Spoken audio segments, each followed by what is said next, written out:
Long ago, in a quiet village, there lived an old man with 3 sons. They were strong young men, but they quarreled every day, refused to share food, refused to help one another, and spoke harsh words. The father grew weary of their fighting. One morning he called his sons and gave each a single stick. "Break it," he said. Each son easily snapped his stick into 2. Then the father tied 3 sticks together into a bundle. "Now try to break this." The first son strained but failed. The second son tried but could not. The third son pushed with all his strength, yet the bundle remained whole. The old man spoke softly. "My sons, each of you alone is weak like a single stick, but together you are strong like this bundle. If you fight and separate, others will defeat you. But if you stand united, no one can break you." The brothers bowed their heads in silence. From that day forward, they worked together and peace returned to their home. Once again, there was harmony and the family prospered. After many years, when the 3 brothers were much older, a large group of soldiers came to the village. They were looking for strong men to join their army. Many young men from the village went with the soldiers, but soon came back, defeated and discouraged. The soldiers were huge and strong, and the villagers could not stand against them. When the soldiers arrived at the brothers' home, they demanded that the brothers join them. The eldest brother went out to meet the leader. "I am the strongest in the village," the soldier said proudly, "and you are old. You cannot fight.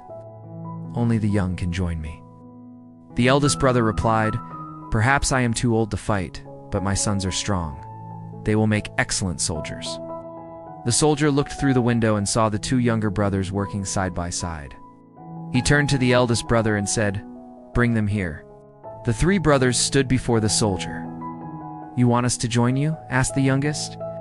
The soldier looked at each of them and said, "You are strong. You remind me of the great warrior Samson. I need such strong men for my army." And so all 3 brothers went with the soldiers. They fought many battles, and everywhere the brothers went, they were victorious. People from many lands heard of their strength and courage. And so it was because they had learned the power of unity. Each brother was strong, but when they stood together, they became unstoppable. The story teaches us that a single person may fail, but when people support one another, they become unbreakable. True strength lies not in standing alone, but in standing together. Once upon a time, in a small village, there lived a poor water carrier. He had 2 large clay pots. Every day he carried them on his shoulders to a nearby river. He would fill the pots with water and carry them back to his home. One pot was strong and perfect. The other had a small crack along its side. So whenever the man carried the water from the river, by the time he reached home, the cracked pot would have only half the water. The perfect pot would boast, "See, I'm perfect. I bring all the water safely." But the cracked pot would just feel ashamed. This went on for many years. One day, the cracked pot couldn't take it anymore. It said to the water carrier, "I am broken. I waste your effort. You should throw me away and keep only the perfect pot." The man smiled and asked, "Have you noticed the beautiful flowers growing along your side of the path?" The cracked pot was confused. "What do you mean?" he asked. "I knew about your crack," said the man. "So I planted seeds along the road, and every day you watered them without knowing it. Thanks to you, I can pick fresh flowers to decorate my home and bring joy to my family." The cracked pot was silent. It realized that even with its flaw, it had been valuable all along. It had brought beauty to the world in its own little way. If you too feel like you are not good enough, or if you think you do and have any value because of your weaknesses, remember the cracked pot. Even a broken pot can be of some use. Your flaws may not make you feel good about yourself, but they may make you more valuable than you think. So don't be afraid to be imperfect. Let your cracks be filled with the beauty of life. And who knows, you may end up bringing a smile to someone's face without even knowing it. A teacher was standing in front of his students one day with a large empty jar. He placed several big stones inside and then asked, "Is the jar full?" The students replied, "Yes." So he poured small pebbles into the jar. The pebbles rolled into the spaces between the big stones. Again, he asked, "Now is it full?" The students laughed and said, "Yes, it's full." Next, he took a handful of sand and poured it into the jar. The sand slipped into every tiny gap. "Is it full now?" he asked. The student shouted, "Yes." Finally, he poured a cup of tea into the jar. The tea seeped into all the remaining spaces. The students burst out laughing. The teacher smiled and said, "This jar is your life. The big stones are the most important things: your family, your health, your values.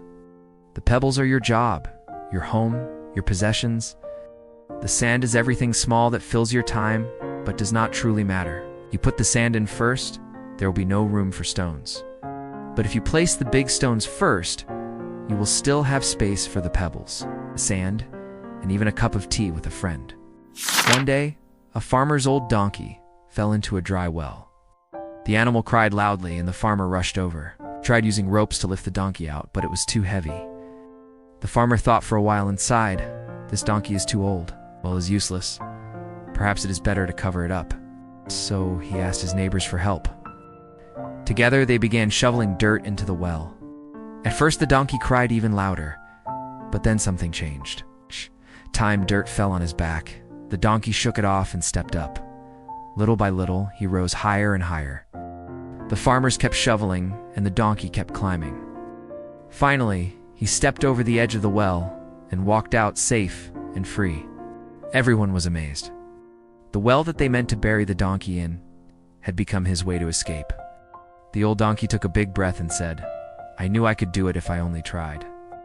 Then he walked over to the farmer and said, "You don't have to be so mean all the time. It wasn't very nice of you to try to shovel me into the ground." The farmer just smiled and replied, "You were trying to teach me a lesson, weren't you? Well, I learned my lesson. Sometimes people need to go down a few times before they find their way back up. And that's what happened to the donkey. He went down into the well again and again, but each time he fell, managed to climb out a little higher than before, until finally he was free from the well." This story teaches us that no matter how much dirt life throws at us, no matter how much trouble, failure, or pain we experience, we can always climb out if we keep trying. It may not be easy, but with each new challenge, we can rise higher and higher until we reach our goal, so never give up. Keep trying, and you will see that every obstacle can become a stepping stone to success. Now, it's time to hear from you. What other stories would you like us to make into an animated video? Leave your suggestions in the comments, and we might make them into a video just like this one. In ancient China, there was a famous teacher. He was very wise, and one day a young scholar came to see him. The scholar was very proud.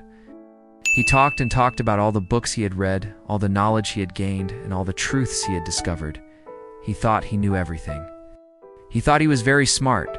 The teacher listened quietly. Then he got up and went behind a big wooden box. The scholar kept talking until the teacher came back with a small teapot and a cup. The teacher sat down again and started pouring tea into the cup.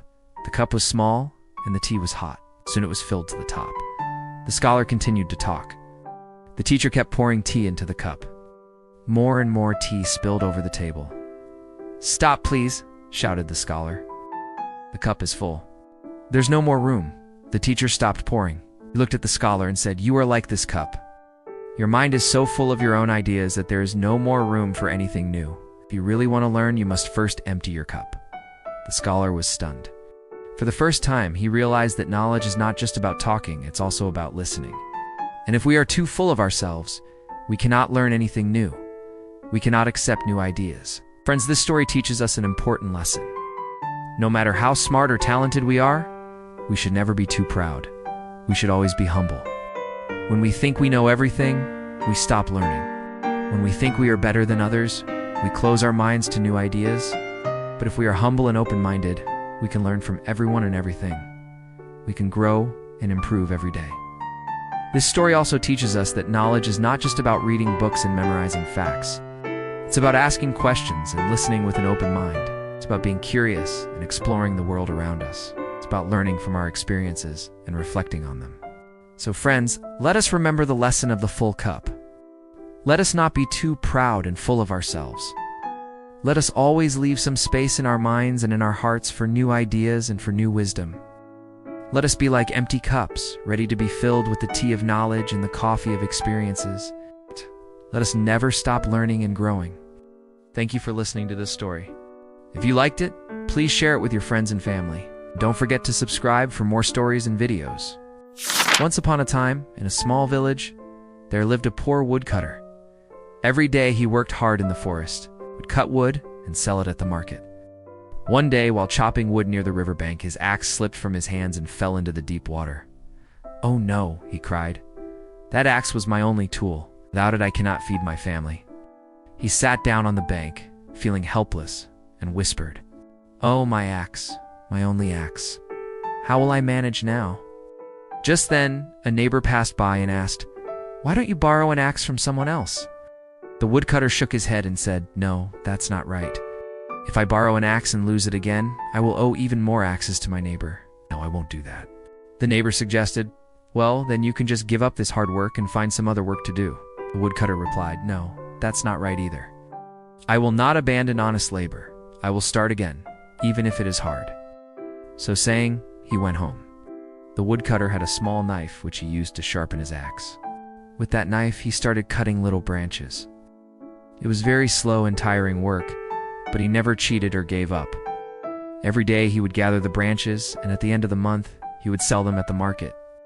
Slowly, little by little, he saved money. Finally, he had enough money to buy himself a new axe, and he never lost it again because he had learned to be patient and careful. The story teaches us that it is important to be honest and not to take shortcuts in life. It may be tempting to borrow things or to give up when we face difficulties, but lasting success comes from our effort, patience, and integrity. One evening, an old grandfather was sitting with his grandson by the fire. The boy looked troubled, so the grandfather asked, "What is on your mind, child?" The boy replied, "Grandfather, I feel as if two voices are fighting inside me. One tells me to be kind, but the other tells me to be selfish and angry. Why do I feel this way?" The old man nodded and said, "Inside every person, there are two wolves. One wolf is evil. It is anger, jealousy, greed, arrogance, and fear. The other wolf is good. It is kindness, honesty, humility, hope, and love. These two wolves are in constant battle inside you." The boy thought for a moment and asked softly, "Which wolf will win, grandfather?" The old man smiled and answered, "The one you choose to feed." The boy sat silently, realizing that his choices each day would decide which wolf grew stronger within him. This story has a very important lesson to teach us. We all have the capacity for good and evil. We all have the capacity for kindness and cruelty. Which one we choose to focus on determines our character. The same is true with our emotions. Sometimes we feel happy, and sometimes we feel sad. Sometimes we feel like working hard, and sometimes we feel lazy. Sometimes we want to help others, and sometimes we don't. But the choice is ours. We can't let our emotions control us. We must learn to control our emotions and decide which emotion we want to focus on. When we look at people who seem to be naturally good, it's because they have trained their mind to focus on the good things in life. They have trained themselves to be kind, honest, and helpful. Similarly, people who seem naturally bad have trained their minds to focus on the negative. They have trained themselves to be selfish, arrogant, and greedy. But the truth is, we all have these two wolves inside of us, the good and the bad. It's just that some people choose to feed the good wolf, while others choose to feed the bad wolf. So the next time you feel like giving in to your negative emotions, or giving in to the selfish and cruel thoughts that pop up in your head, remember the story of the two wolves? Ask yourself, am I feeding the right wolf? We all have the capacity for great good and great evil. It's up to us to decide which one we will become. And that's all for today. If you liked this video, please like and share. Thank you for watching. Once upon a time, there was a poor fisherman. He lived in a little house by the sea. For a living, he would go out fishing every day, and he used a very old net to catch fish. It was barely enough for him to eat and to sell a few extra to make some money. One day, as he was pulling in his catch, he sighed and said to himself, "My net is too small. If only I had a bigger one, I could catch more fish, and then I would become rich.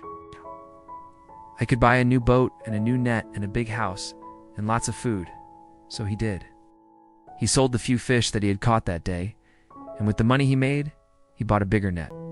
The next day he went out to sea and cast his new net far out into the water. He dreamed of all the wonderful things he would buy once he sold the fish from this big net. But as he started to pull it in, he realized it was much too heavy for him to carry alone. He struggled and struggled, but before he could get it back into the boat, the net tore apart and all the fish swam away. Not only did he lose the big catch, but now he didn't even have his old small net anymore. As he sat by the shore that evening, hungry and tired, he watched another fisherman. He also had a small net, but he was able to return home with a nice basket of fish, enough to feed his family and maybe even to sell a few. Then the poor fisherman realized that being greedy and wanting more and more wasn't worth it. If he had been happy with his small net and the fish that he caught, he would have had enough to eat and wouldn't have lost everything. That night, he slept in an empty stomach, but also with a clear heart, knowing that being greedy had caused him to lose everything. And from the next day on, he was content with what he had and never wished for more. Once upon a time, a farmer planted a field of bamboo. At first, the shoots grew tall and straight, reaching proudly toward the sky. The farmer walked among them, admiring his healthy crop. He noticed that the younger bamboo stood stiff and upright, while the older bamboo bent low, their tops bowing toward the ground. One day the farmer's son asked, "Father, why do the tall bamboo bow down instead of standing proudly like the young ones?" The farmer smiled and said, "The young bamboo are still empty inside, so they stand tall in arrogance. But as bamboo grows, it fills with strength and becomes heavy with value. That is why the older bamboo bend humbly, for they know their worth." The boy thought about this for a while and then nodded. From then on, whenever he saw proud people who looked down on others, he remembered his father's words in the bending bamboo. There was a king who lived in a palace made of precious stones. It sparkled and shone, and the king loved to show it off to anyone who visited. One day a wise man came to see the king. He, too, was amazed by the palace. "Your Majesty," he said, "you have a beautiful palace. It must be very hard to find such precious stones to build it." The king smiled proudly and said, "These stones were given to me by the people as a gift. They bring me great wealth and power. Look how high my towers reach. They touch the clouds. If I had a palace twice as tall, the clouds would touch me." The wise man nodded and stayed in the palace as a guest for many days. The king boasted and showed off his treasures, but the wise man didn't even look at them. Finally, the king asked, "You have been here for many days, but why don't you look at my treasures, or at least take a look at my tall towers?" The wise man replied, "Your Majesty, you may have built your palace very high, but there are people who are even taller than your towers. And as for your treasures, I don't need precious stones to make me rich. I don't need gold or silver. All I need is the sun, the moon, and the stars up there in the sky, for they belong to all people. No one can take them away.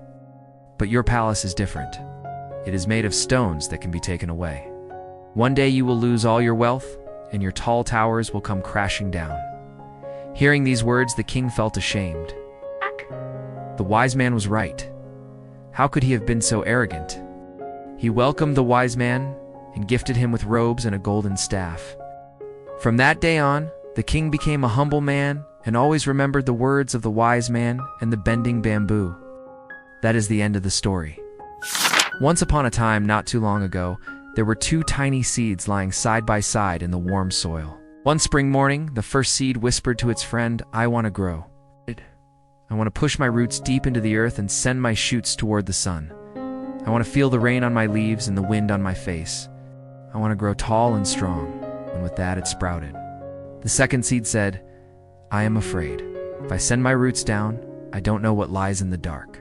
I push up, a small plant might eat me. If I bloom, children might pick my flowers. It is safer to stay here in the soil." So the second seed remained where it was, doing nothing. Now, a few days went by, and a hungry chicken happened to walk by. It scratched at the ground and dug up the second seed and ate it. Meanwhile, the first seed had grown into a tall green plant. It reached up toward the sunlight and felt the soft breeze on its leaves.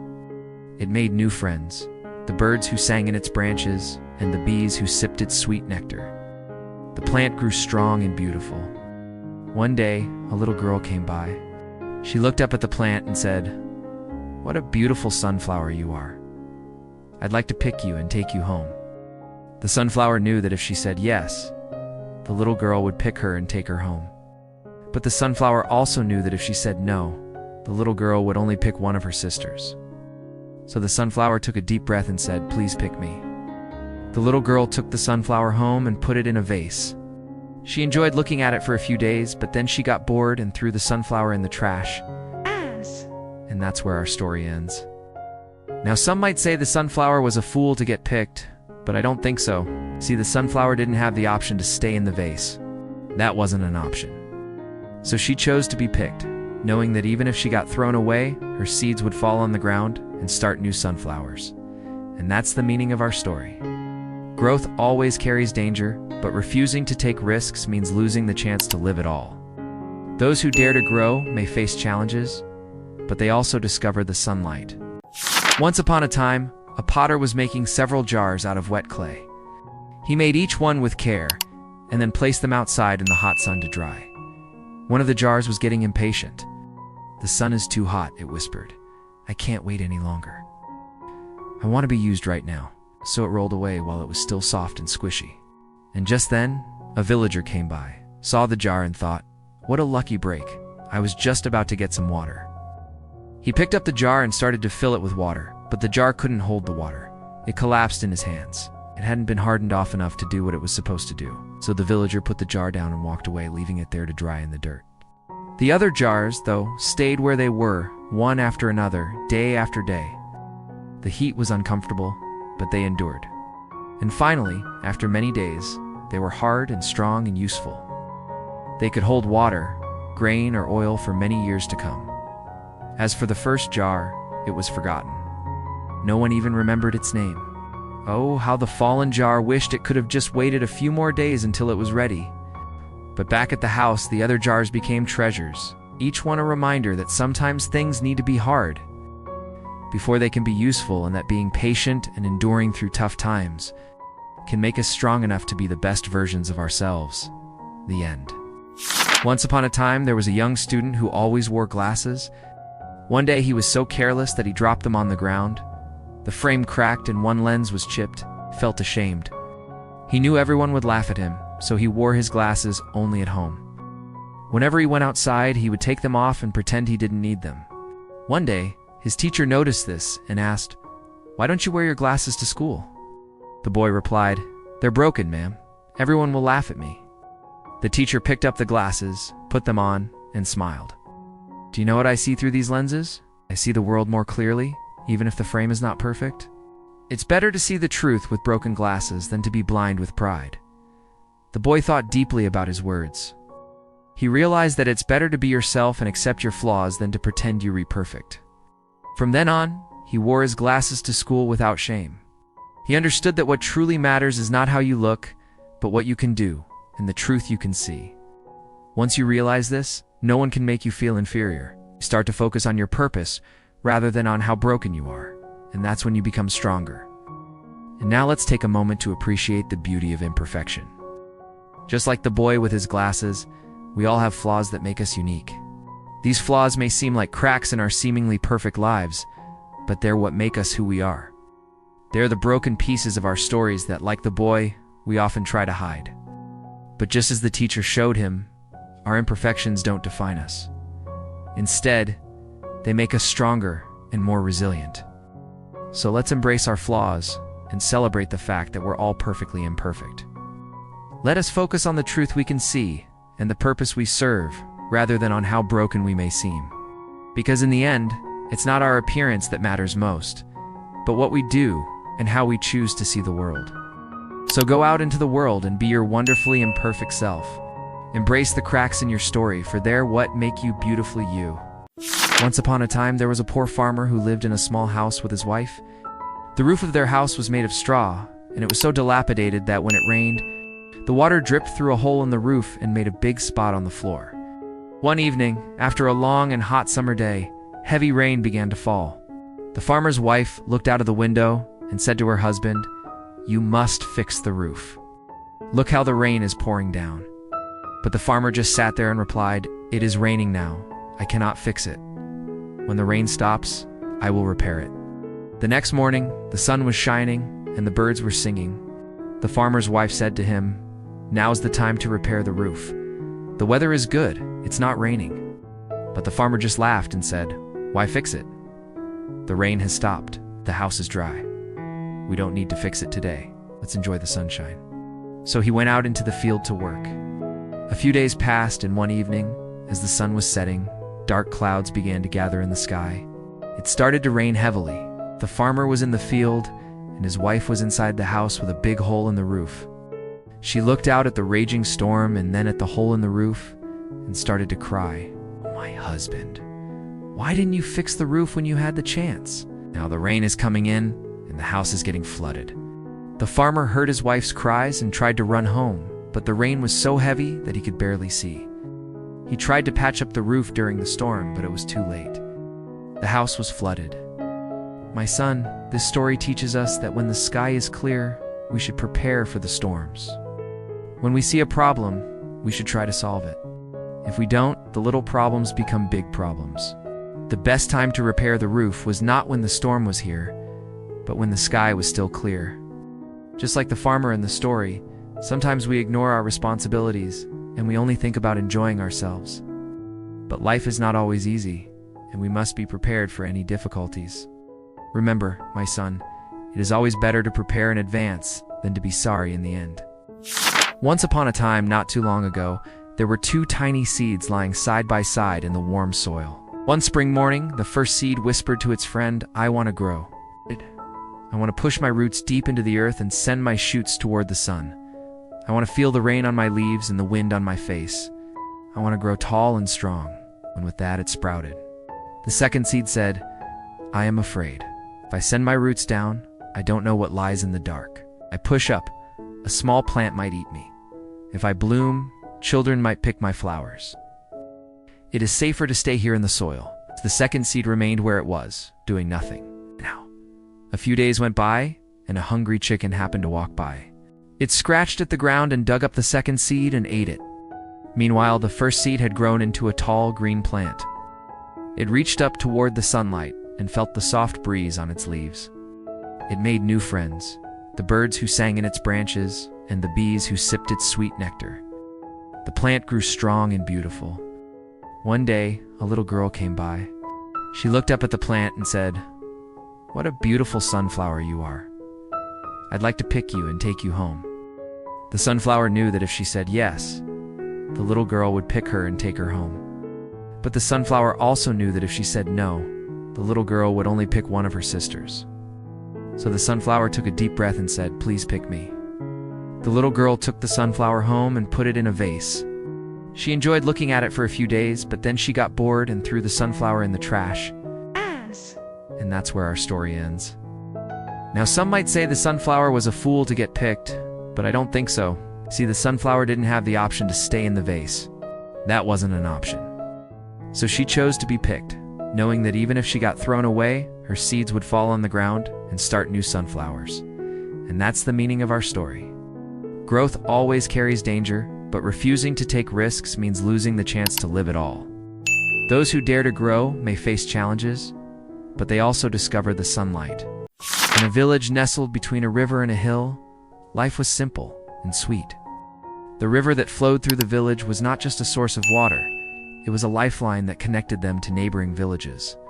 But as seasons turned into years, the wooden bridge that spanned the river started to look worse for wear. It had become a shadow of its former self, creaking under the weight of time and neglect. One fateful day, the bridge gave way, plunging a traveler into the icy water below.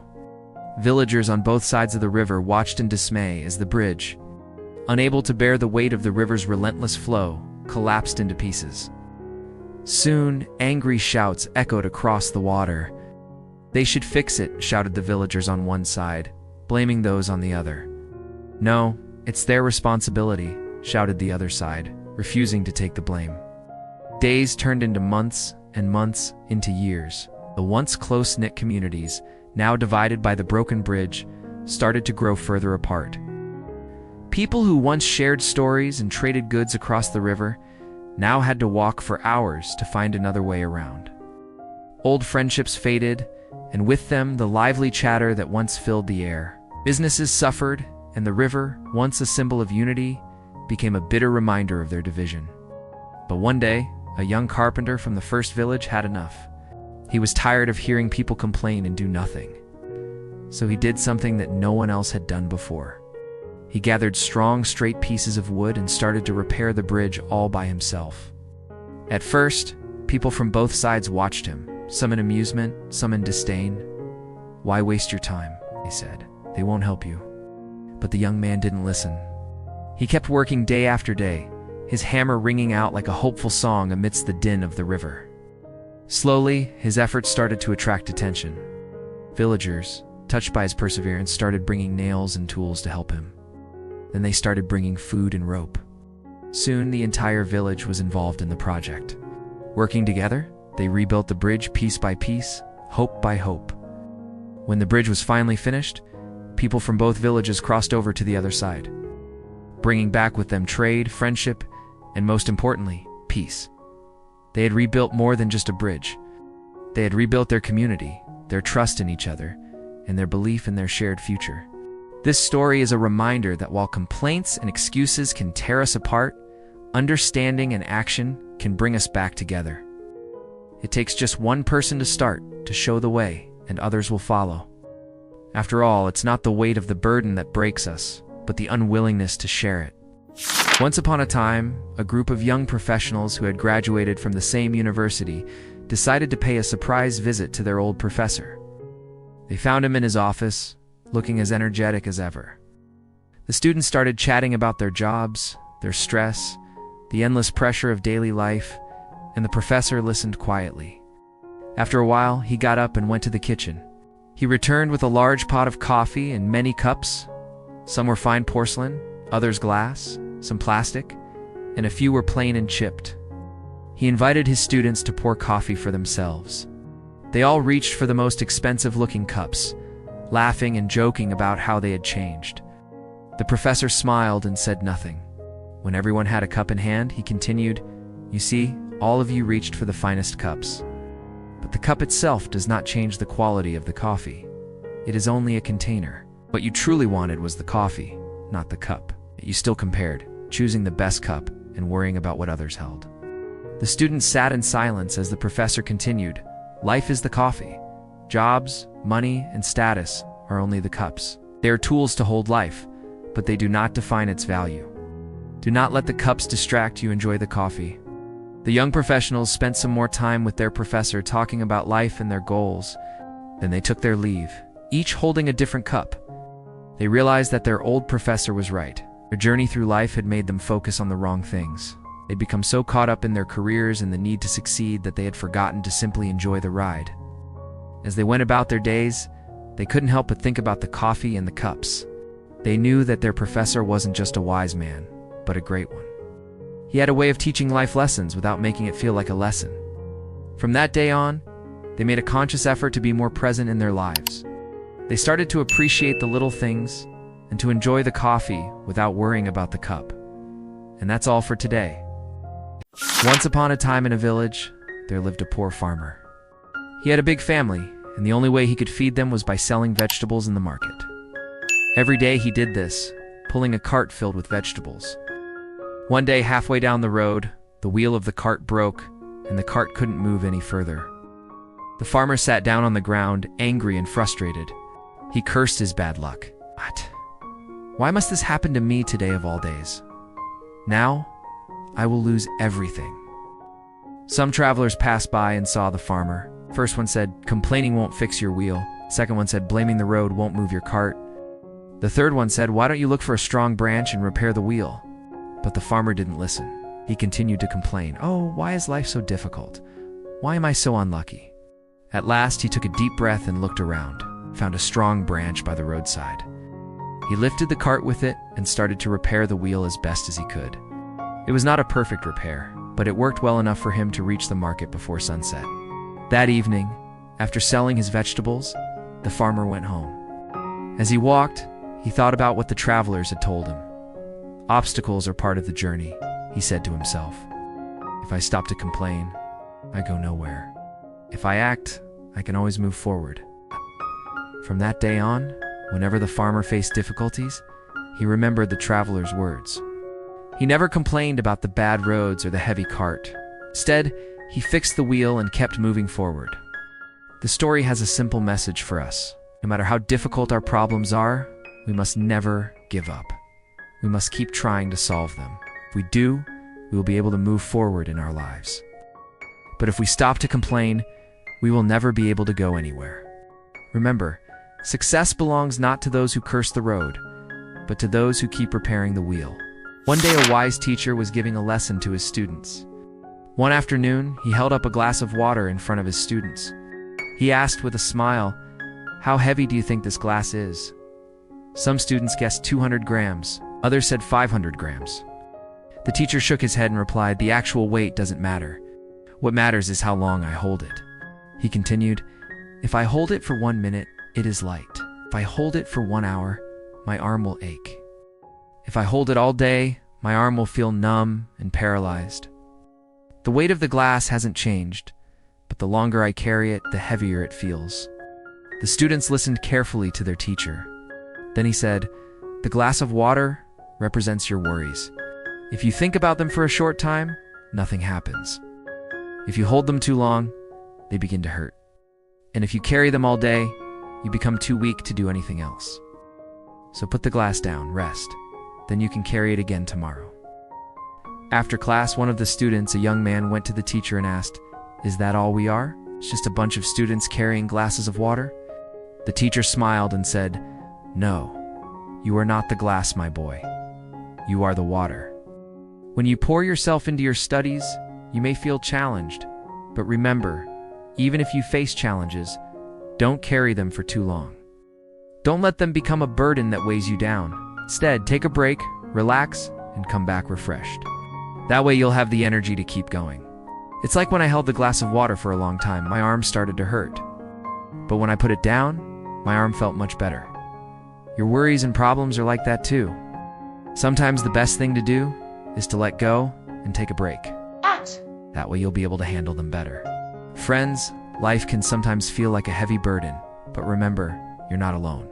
We all have worries and problems to deal with, but if we hold on to them for too long, they can hurt us. So sometimes the best thing to do is to take a break, relax, and come back to our problems with a fresh mind. That way we can handle them better. Now, I'd like to ask you a question. What did the glass of water represent in this story? Well, it represented the worries and problems we all have to deal with.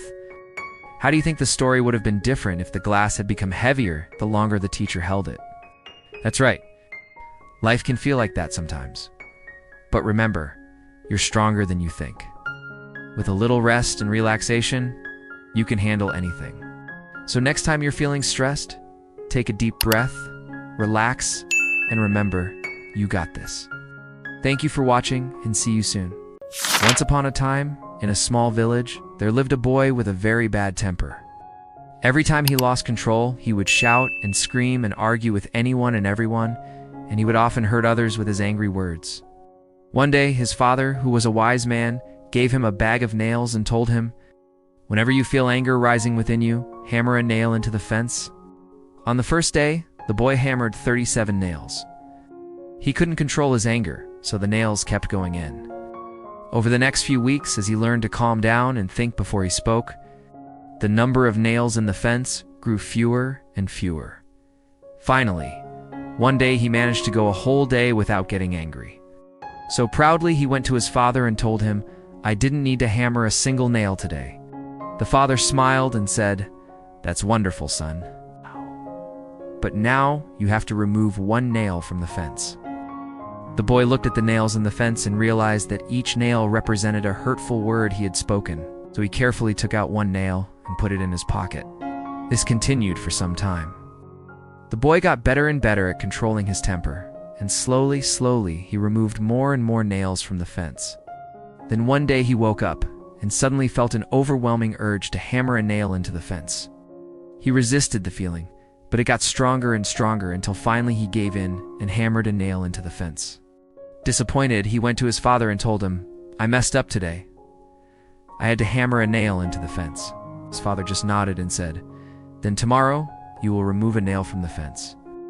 Time passed, and finally the day came when the boy removed the last nail from the fence. Overjoyed, he ran to his father and said, "Look, the fence has no more nails. I finally did it." The father took his hand and led him to the fence. "Well done, my son," he said, "but look closely." The boy looked closely and saw that although there were no more nails in the fence, the holes remained. The father said softly, "Words of anger leave scars, just like these holes. Even if you say sorry, the wound stays." The boy stood silently, realizing the weight of his actions. From that day on, he never uttered a word of anger. Instead, he chose his words carefully, knowing that every word, whether spoken in anger or not, could leave a scar that lasts a lifetime. And that, dear friends, is the story of the boy and the nails. It teaches us that an angry word may only take seconds to speak, but the wound it inflicts can last a lifetime. True wisdom lies not in speaking quickly, but in pausing before we speak, ensuring that our words do not cause harm. Once upon a time, on a school desk, a pencil and an eraser lay side by side. The pencil said sadly, "I'm sorry.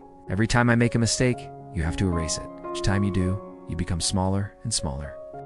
The eraser smiled and replied, "That's true, but it's my purpose. I was made to help you correct your mistakes. Even if I shrink, I'm happy knowing you can keep writing and learning." The pencil grew quiet, realized that without the eraser, its mistakes would remain forever. From then on, it wrote more carefully, but also more confidently, knowing the eraser was there to support it. This is a story about a pencil and an eraser, but it's really about all the people in our lives who quietly sacrifice for us. Our parents, our teachers, our friends, they give a part of themselves so we can grow. But true gratitude isn't just saying thank you. It's living in a way that honors their sacrifice. When was the last time you thought about the things you want to achieve? Did you think about what you need to do to get there? We often focus on the big picture without considering the small steps. That's why we're here to help. Our goal is to help you focus on those small steps, those little habits that really make a difference. When was the last time you did something for someone else without expecting anything in return? When was the last time you made a sacrifice? These are the things that make us feel good about ourselves and our lives. So let's work together to create more of these moments, not just for ourselves, but for the people around us too. When we focus on the small things, the little steps we can take every day, we can make a real difference in our lives and the lives of those around us. We're here to help you do just that. So join us, and let's start making those small but meaningful changes together. Remember, it's the small steps that lead to the biggest changes. Now I want to hear from you. When was the last time you did something for someone else without expecting anything in return? Share your thoughts. Let's inspire each other to make more of these moments in our daily lives. And if you enjoyed this story, don't forget to like and share. In a small village, there was a little shop, and in that shop there was a big jar filled with sweets. Every day, lots of children came to the shop, and the shopkeeper allowed them to take a handful of sweets from the jar. One day a greedy boy came to the shop. He put his hand deep into the jar and grabbed as many sweets as he could. Then he tried to pull his hand out of the jar, but he couldn't. The mouth of the jar was too narrow and his hand was too big. "Oh, I can't get my hand out," he cried. The shopkeeper was amused. He chuckled and said, "My child, you can't pull out your hand because you have taken too much. Let go of some sweets and take only what you can carry, and you will have no trouble pulling out your hand." The boy thought for a moment. He slowly released a few sweets and slowly pulled out his hand with the rest of the sweets. He walked out of the shop a little wiser than before. From that day on, whenever the boy went to the shop, he took only a handful of sweets and walked away happy and content. Friends, this story teaches us that when we are greedy and try to take too much, we often end up with nothing. But when we learn to take only what we need, life becomes sweet and enjoyable. It also teaches us an important lesson about the value of contentment. The boy was greedy and wanted more and more sweets. But he didn't realize that if he kept on grabbing more and more, he would not be able to enjoy any of them. It was only when he let go of some sweets that he was able to take the rest with him and enjoy them. Do you also sometimes grab things too tightly in your life? Do you also sometimes try to take too much so that, in the end, you cannot enjoy anything? Well, if you do, then remember the story of the greedy boy and learn to let go of things. Learn to be content with what you have. If you like this story, hit the like button and share it with your friends. And for more such stories, stay tuned. Once upon a time, there was a wise teacher who used to tell his students valuable life lessons through simple stories. One day, he held a stick of chalk in his hand. He drew a small dot on the board and asked his students, "What do you see?" One student quickly replied, "A dot." Another said, "A small black mark." The rest of the class agreed. The teacher smiled and said, "Interesting. None of you mentioned the wide white board behind the dot. You only focused on the tiny mark." The class fell silent. The teacher continued, "In life, we often do the same. Pay attention only to small mistakes, small flaws, our own or others. And we forget the larger picture of goodness, kindness, and effort that surrounds them." The students pondered over their teacher's words. They realized that they had only focused on the dot and ignored the bigger whiteboard. Some felt ashamed for not seeing the bigger picture. The teacher, noticing their expressions, said, "It's all right. We all do it sometimes. But today you learned a valuable lesson. A single flaw or mistake doesn't define a person's true value. Just like the wide whiteboard, which is more important than the small dot on it. Don't let a small flaw ruin your judgment of the entire person. Look at the bigger picture. See the good in others and appreciate their efforts. That is true wisdom." The students thanked their teacher for the lesson, understood that their focus could either magnify the bad or the good. From that day on, they tried their best to look beyond small flaws and celebrate the bigger picture of goodness in themselves and others. So friends, what did you learn from this story? It's time for some self-reflection.